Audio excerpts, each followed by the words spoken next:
नमस्कार। पूर्वी दिशा का महत्व है। महेंद्र, आदित्य और सत्या, ये इनके तीन डिएटीज़ होते हैं पूर्वा दिशा के, जो ईस्टर्न डायरेक्शन है। और ये जो डायरेक्शन है, ये एक प्राणिक एनर्जी का, सोर्स ऑफ एनर्जी का एक डायरेक्शन है।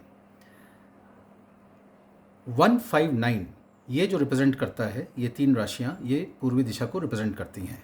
1 यानी कि एरीज, मेष राशि, 5 यानी कि लियो, सिंह राशि, और 9 यानी कि धनु यानी कि सेजिटेरियस।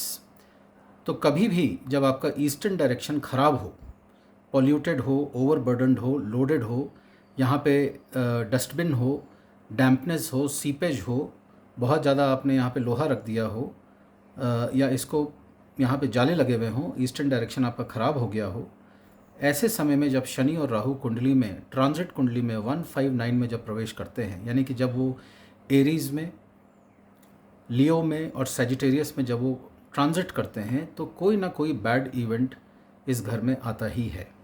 और अगर उनकी कुंडली में, उस घर के मालिक की कुंडली में मंगल जो कि जिसकी डायरेक्शन ईस्ट है और जो कि स्ट्रेंथ, डिटर्मिनेशन, पावर और एक प्रोग्रेसिवनेस दिखाता है, अगर मंगल कुंडली में नीच का हो, यानी कर्क राशि में बैठा हो, और सूर्य भी कुंडली में खराब हो, यानी मंगल और सूर्य दोनों अगर डेबिलिटेटेड हों, सूर्य आपको मालूम है तुला राशि में डेबिलिटेट हो जाते हैं, तो ऐसे समय में जो बैड इवेंट की सीवियरिटी है वो और भी घातक हो जाती है और भी ख़राब हो जाती है। तो आप ये ध्यान रखें कि जो आपकी घर की, फैक्ट्री की, ऑफिस की, प्लॉट की जो पूर्वी दिशा है, यानी कि जो ईस्टर्न डायरेक्शन है, वहाँ पे कोई भी कुछ बर्डन नहीं हो, कोई पोल्यूशन नहीं हो, डस्टबिन नहीं हो, सीपेज नहीं हो, लीकेज नहीं हो। इन सब बातों का आप ध्यान रखें। इससे आपका मंगल और सूर्य खराब होने की भी ये इंडिकेशन देता है हॉरोस्कोप में। और जैसा मैंने बताया कि इनके तीन जो डिएटीज़ हैं, महेंद्र, आदित्य और सत्या हैं। Since Vastu is a two stream theory, तो अगर आप कोई भी वास्तु का उपाय अपने नॉर्थ ईस्ट डायरेक्शन में करते हैं, तो उसका जो एक्सियल डायरेक्शन है वो साउथ वेस्ट है। तो अगर नॉर्थ ईस्ट में अगर अपना वास्तु ठीक करते हैं, तो साउथ वेस्ट में ऑटोमेटिकली वो ठीक हो जाता है। और अगर नॉर्थ वेस्ट में अगर आप ठीक करते हैं, तो ऑटोमेटिकली जो उसका एक्सियल डायरेक्शन है साउथ ईस्ट, वो ठीक हो जाता है। लाइकवाइज अगर आप वेस्ट को थोड़ा सा बेहतर कर देते हैं, तो आपका ईस्ट ठीक हो जाता है। एंड वाइस वर्सा, अगर ईस्ट को बेटर करते हैं तो वेस्ट ठीक हो जाता है। ईस्ट के लिए आप copper, silver, would, red coral, crystals, mirror आप लगा सकते हैं इस डायरेक्शन में उसको ठीक करने के लिए। जैसा कि मैंने कहा कि वट वृक्ष, बेनियन ट्री यहाँ पे बहुत ही ऑस्पिशियस हम मानते हैं। और वेस्टर्न डायरेक्शन में आप white metal, blue light, blue crystal, lead as metal, bronze और सिल्वर, ये सारी चीज़ें आप वेस्टर्न डायरेक्शन में यूज़ कर सकते हैं। वेस्टर्न डायरेक्शन यानी कि पश्चिमी दिशा, अगर वेंटिलेशन इस दिशा में ज़्यादा है एज़ कम्पेयर टू ईस्ट, तो ये गलत है।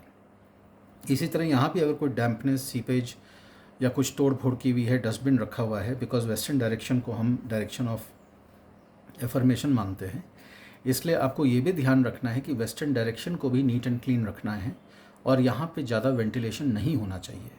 Ideally in any house, south and west should have thicker walls and they should be guarded, they should be closed, and the north and eastern part of the house should be opened for good ventilation, sunrise and many more things. So this is always a representation of a good vastu.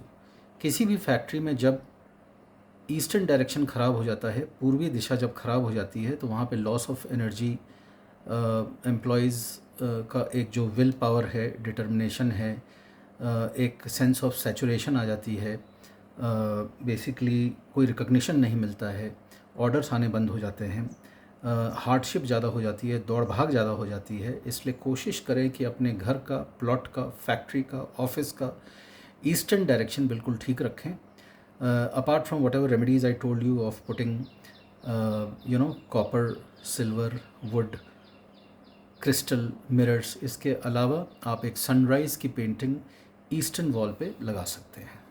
तो ये था significance eastern wall का, पूर्वी दिशा का इन वास्तु।